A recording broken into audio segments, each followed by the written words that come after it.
Hello Internet, welcome to another microcontroller tutorial. This tutorial focuses the study of timers and counters of 8051. We know that 8051 is an Intel microcontroller with two inbuilt timers and counters, and both these timers are 16-bit timers.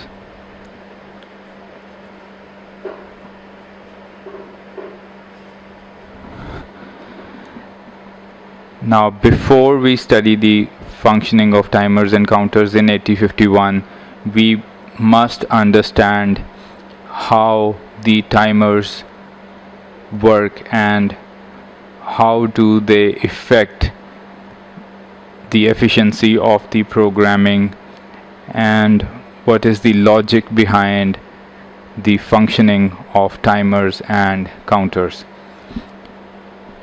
Now, when we think about a timer in normal day-to-day routine life, we think of it as a ticking clock which is set to some value, and when it reaches 0, the time stands up.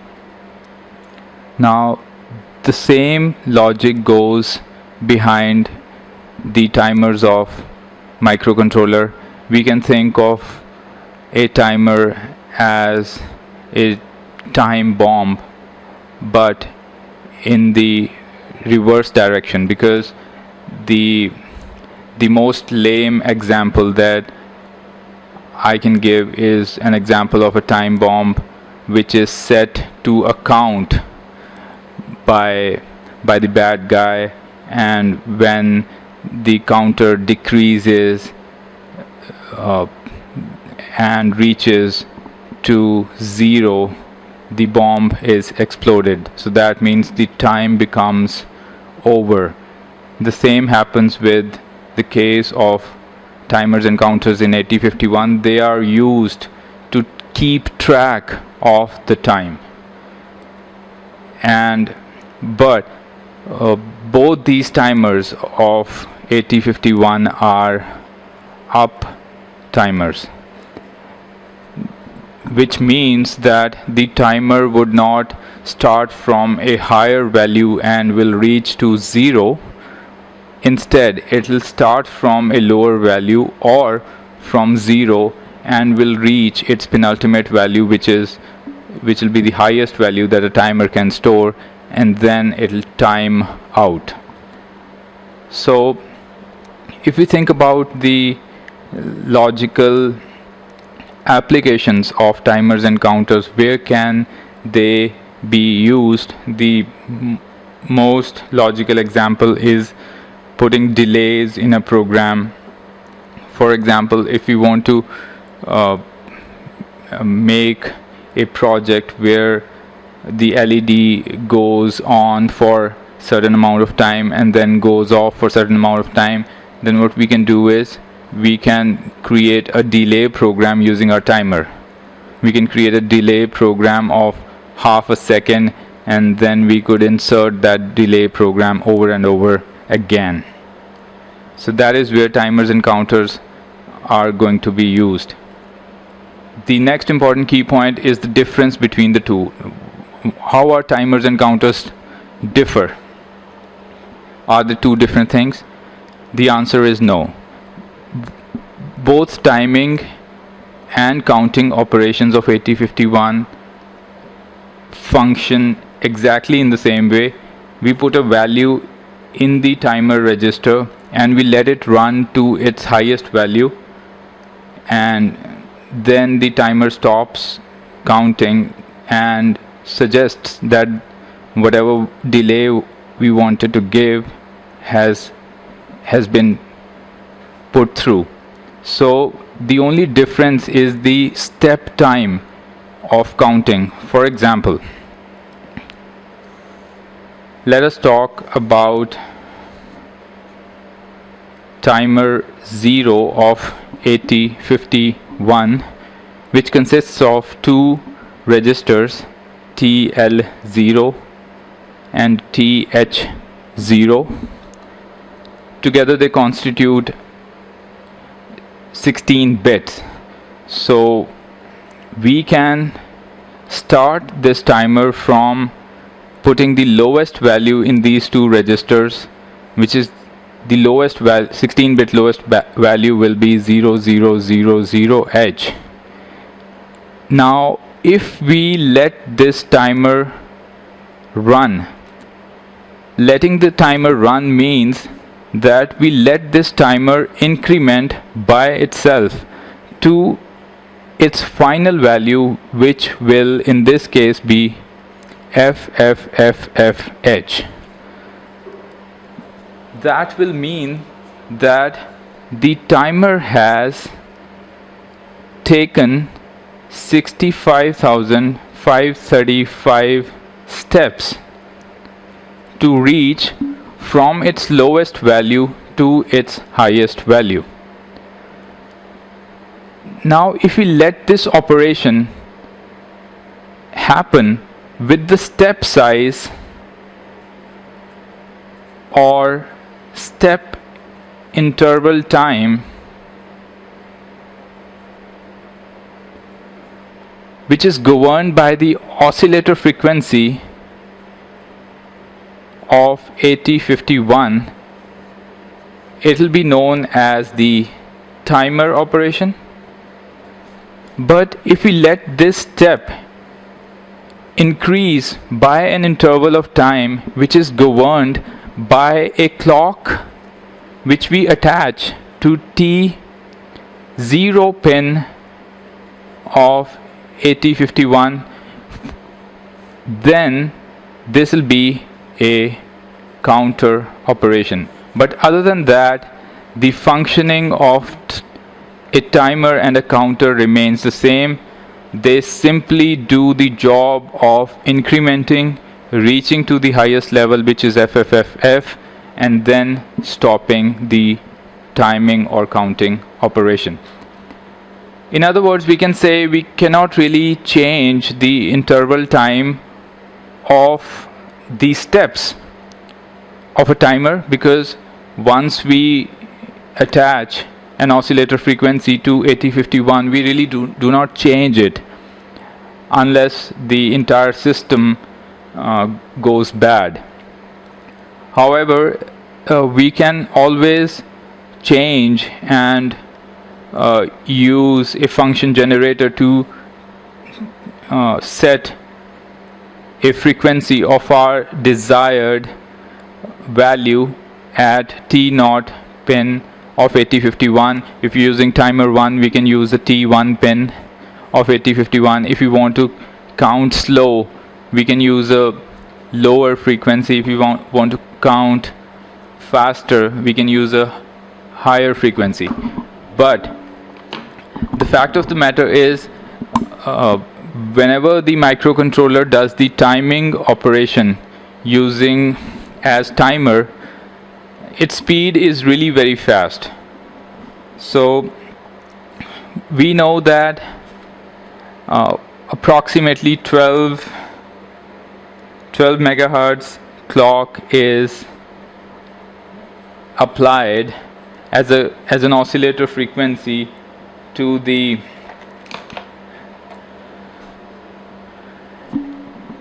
AT51 microcontroller, which gives us a step size which is very small in microseconds. The step size of the timer is determined by dividing the oscillator frequency by 12 and then finding the interval. So it will give us 1 megahertz, and the time will become 1 upon 10 raised to the power 6, or 1 microsecond. So in other words, if we have an oscillator frequency of 12 megahertz, we'll have a step size of 1 microsecond, and even if we set the timer's initial position to 0000H and let the timer run in full throttle 64k steps, even then the timer would exhaust itself in just about 65,535 microseconds. And if we convert it into seconds, it would not be even half a second. So the timer operation really is very, very fast, and we need to use multiple counts of timer operations for a significant amount of time delay. And that is where the counter operation comes into rescue,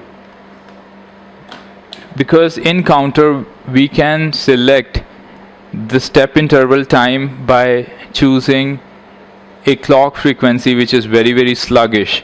For example, if we choose a clock frequency of just about, let us say, 10 kilohertz, the interval time will become 1 upon 10 kilohertz, which is or just for the sake of simplicity, I'll keep it 1 kilohertz, so it will become 1 millisecond. And 1 millisecond is a pretty decent amount of time for one step. Going from 0 to 1, it will take 1 millisecond. From 1 to 2, it will take another millisecond, and all in all it will take about 65,535 milliseconds, which can give us a very, very significant amount of delay. So counter mode rather can be used as a mode where we would want our timer to run really sluggish, and we want to measure a significant amount of time. So that is where timers and counters differ, only in the step size. In timer operation, the step size is determined by the oscillator frequency divided by 12. In counter operation, the step size or the step interval of counting is determined by the clock, external clock connected to T0 or T1 pin, depending upon what timer is being used. Now there are two timers. We know that there are into two 16-bit timers, and both these timers are up timers. Up timers mean they go from a lower value and they reach its penultimate value, which is FFFF, and then resets itself to 000, indicating microcontroller that it has done the operation of timing or counting. Now comes more technical intricacies. Timers and counters are controlled by 6 SFR, special function registers. 4 out of them are the timer registers themselves. Timer 0 consists of TL0 and TH0. Timer 1 consists of TL1 and TH1. The addresses for the same are given here. You could note them down. We simply have a job of putting a number in either timer 0 or in timer 1. Depending upon how much time delay we want to give, we will put an initial value in these registers, and then we go on to run that timer. Just by putting an initial value in the timer would not suffice, because as an example, if I put a value 1, 2, 3, 4 H in timer 0 and I let it run to its final value, that is what I want to do, but just by putting 1, 2, 3, 4, it will not start automatically. So where can we start the timer, and how do I make sure that the timer acts as a timer and not as a counter, or vice versa? that is being taken care of by two SFRs related to the configuration and the mode setting of the timers. There are two SFRs which control the functioning of timers. One is TCON, timer configuration. Just by looking at the address of this register, you can figure out that this register is a bit addressable register. By the way, I've talked about all the SFRs in a separate video in detail. I've talked about the bit addressable capabilities of the SFRs and byte addressable SFRs. So I highly recommend watching that video. And TMOD is a byte addressable register. We cannot control the bits individually. Now I would want you to focus on these 4 bits of TCON, because these 4 bits are the only bits which are used to set and monitor the timing operation. Now, what do you think should be the next step after putting a value in a timer? Let's make the things easier. We want the timer to run in its full capacity, so rather than putting in some initial value in the timer, we would want the timer to start from its lowest position and go up to its highest position. That way it'll count or time more. So putting the values 0, 0, 0, 0 in timer registers is not tough. You could use immediate addressing to put that value. Once that value is put, what do you think the next step should be? The next step is to run that timer. The next step is to give an instruction to the timer to start incrementing itself. So how do we do that? For timer 0, we make TR0 bit as 1. Now TR0 bit is timer 0 run bit, and TR1 bit is timer 1 run bit. Now please understand, the beauty of this register being a bit addressable register lies here. We want to be able to set these bits to 1 once we decide to run the timer. So what we can do is we can simply calculate the bit address of this bit, which will be 88, 89, 8A, 8B, 8C. So if I use the instruction set B 8CH, it'll start the timer 0.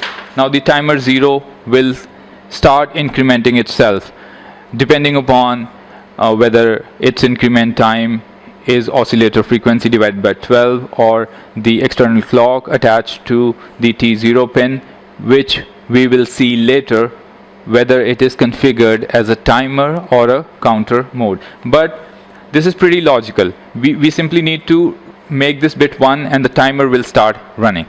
Now what do you think the final step will be? The final step will be the indication by the timer that I've done my job, now what?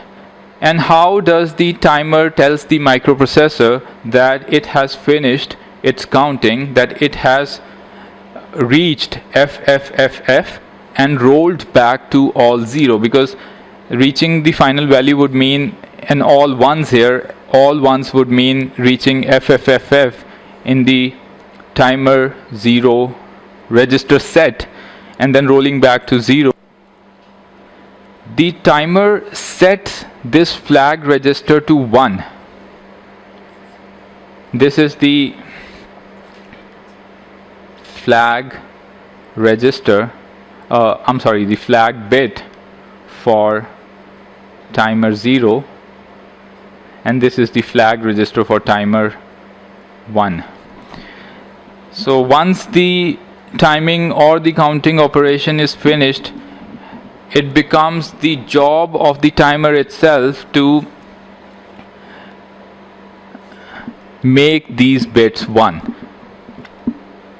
Now it is pretty logical that we've put in the initial value, we've set the timer run bit so that the timer runs, and then we've gotten a flag that will tell us that the operation is finished. So we need to be constantly monitoring this flag. We should be constantly looking at this flag all the time during the timing operation, because we do not want to miss that moment when the timing operation finished. Because if we miss that moment, then the amount of time delay that we want to give would really not make any sense. If we do not stop our delay just at the right moment when the flag register was set to 1.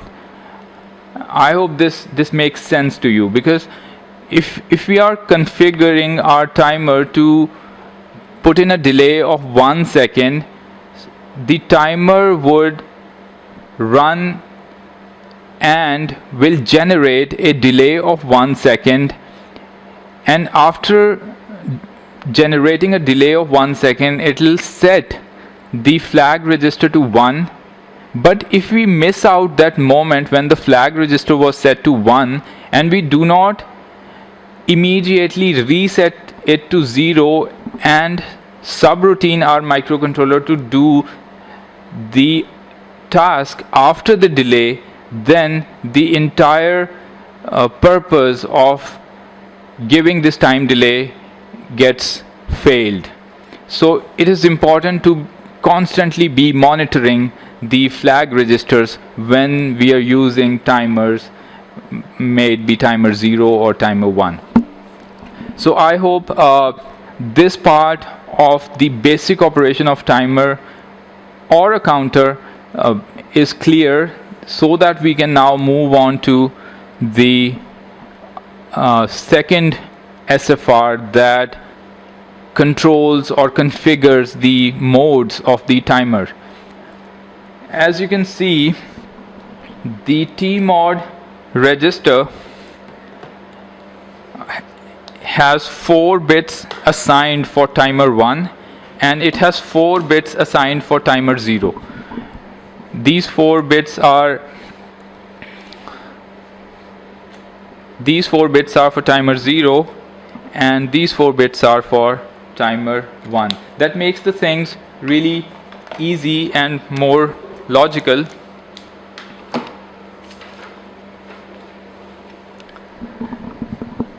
Please understand, M0, M1, C/T bar gate, these 4 bits remain same for both the timers. M1 and M0 are 2 bits, and they can generate 4 different combinations: 0, 0, 0, 1, 1, 0, and 1, 1. And by setting the values of M0 and M1 in any of these 4 cases, we get to a mode known as mode 0, 1, 2, and 3. Now mode 0, mode 1, mode 2, and mode 3 of timing or counting operation refer to whether we are wanting this timer to run as a 16-bit timer or a 13-bit timer or an 8-bit timer or an 8-bit timer with an auto reload function. I'll talk about modes in a separate lecture, because if I introduce modes here, the things will get really complicated. We'll do numericals based on modes, but for the time being, you can just keep a note of the fact that we can have these timers running in different modes. For example, if the count is large, we can we can let our timer run in the 16-bit mode. If the count is smaller, we can let the timer run in 8-bit mode, and so on. But the fact of the matter is, it has the capability of providing us 4 different modes that we can set it from here. And C/T bar is very, very important. If we keep this bit as 0, I'll mention it here. If C/T bar is 0, these 2 registers will act as timer, which means that the subsequent increment time of the timer will depend upon the oscillator frequency divided by 12, and if it is 1, the registers will act as counters, and the increment time will depend upon the clock that we attach to pin T0. Here in this case to timer 0, but if we want to run our timer 1 in counter mode, we can make this as 1. If we want our timer 0 to run as timer, then we can keep it as 0. So this is where we choose to run these registers as timers or counters. And finally, we have the gate bit for both the timers. If the gate bit is 1, the timer will run anyway, even if it encounters an interrupt on the interrupt pins. If it is 0, it'll ignore that.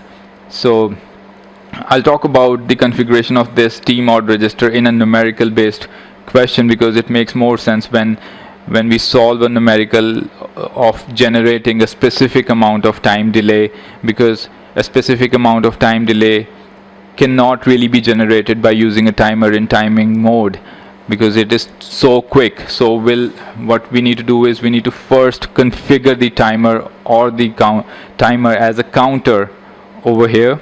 We need to select timer from timer 0 or 1, then we'll make it run as a counter, we'll attach an appropriate clock, and then we'll proceed on to the actual running of the timer using the T-con register along with the timer register.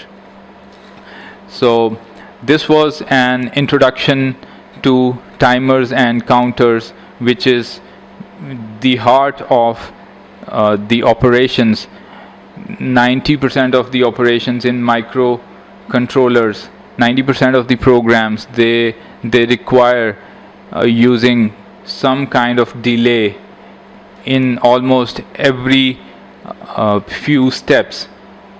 So understanding of timers and counters and generating delays through them is of very, very important if you want to be flawlessly proficient in programming. So I hope this tutorial on timers and counters of 8051 was of help, and if you liked the video, then please give it a thumbs up, and please consider subscribing to the channel. It helps me making a lot of good content. And thank you so much for watching this video and stopping by. You have a good day. I'll see you again. Bye.